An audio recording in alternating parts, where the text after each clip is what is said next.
Ooh. I don't want your finger in my mouth.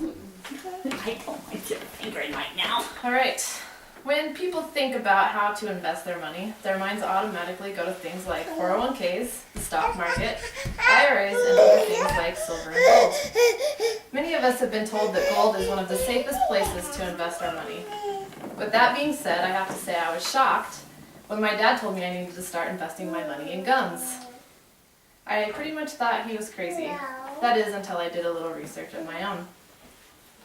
Today I'm going to persuade you to invest your money in guns instead of gold. For those of you who think this is a crazy idea, I'm going to show you why guns are a better investment.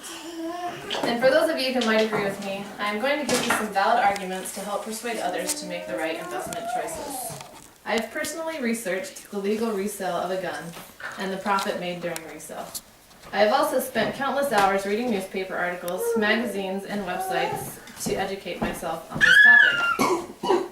Today we will look at gold and its risk as an investment, why guns are an excellent investment in relation to price, and the best guns to invest in. For most of us, it's hard to forget the recent difficulties faced during the recession. Many of us know someone or have personally lost homes, retirements, and other investments. Now that the economy is slowly starting to recover, many people are starting to invest money again, but more cautiously. People are now investing their money in tangible items such as silver and gold. I'm going to tell you why this is a bad idea. Today, the price of gold, according to goldprice.org, last access on Friday, April 26, 2013, is at $1,453.60 an ounce. This is what an ounce of gold looks like. It's a very small. For most of us, that means that we would have to save $121.13 a month for 12 months to be able to afford just 1 ounce of gold. This seems like a stretch when most of us don't have that kind of extra money laying around. People seem to believe that it doesn't matter that it costs this much. They believe that it's still a good investment. But say you save that $1,400 and you buy your ounce of gold. The very next day, the price of gold could drop down to $700 an ounce. And from there, it could take months or even years for it to come back up to that $1,400 that you bought at.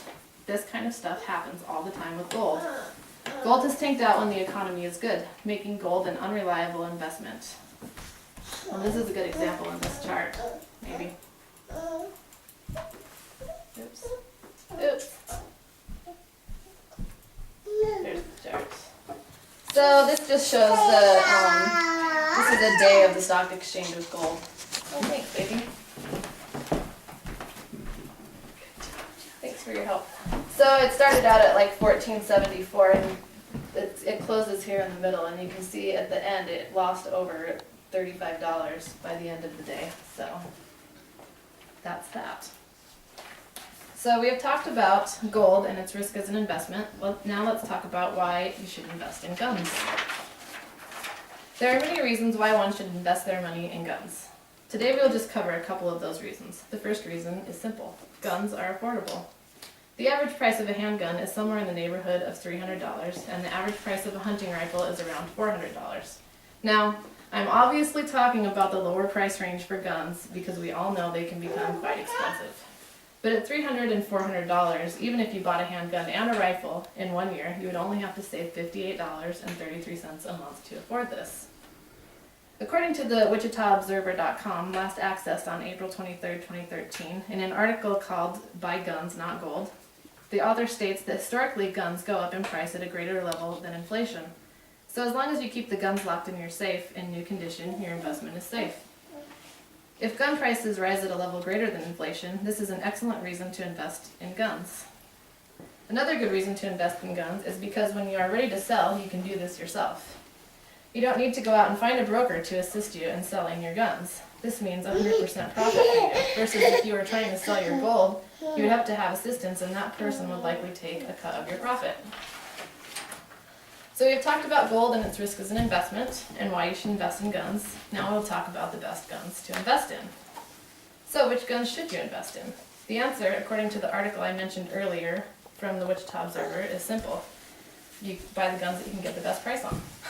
If you need more guidance than that, there is a book called The Blue Book of Gun Values, which I had a slide of, but since Jasmine punch the computer. I can't really show you. So, handguns are popular to invest in not only because of their resale value, but because of their compact size. And you can store up to 100 handguns in a safe, so that makes a pretty good investment. The very best investment, though, seems to be in sporting guns and rifles. These types of guns are always going to be desirable. In the event of a natural disaster or zombie apocalypse, people will need these types of guns to put food on the table and for protection. So today we have talked about gold and its risk as an investment, why guns are an excellent investment in relation to price, and the best guns to invest in. So once upon a time there was a gangster named John Dillinger. When he was arrested in 1934, he had a small pistol tucked in his sock.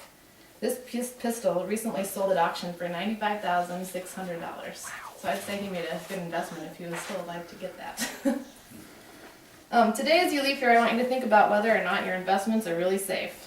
Consider going to Cabela's or some other sporting goods store and looking at guns.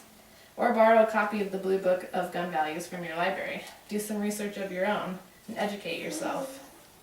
Recently, I had the opportunity to attend an auction. At this auction, there was a large collection of guns being sold. Many of the guns were antique and in pristine condition. Being an auction, these guns were being sold at a very small percentage of their actual value. So the moral of the story is, look around. There are good deals to be found. And remember, if the economy takes a turn for the worse again, you can't eat gold, but you can invest. If you invested in guns, one way or another, you can put food on the table.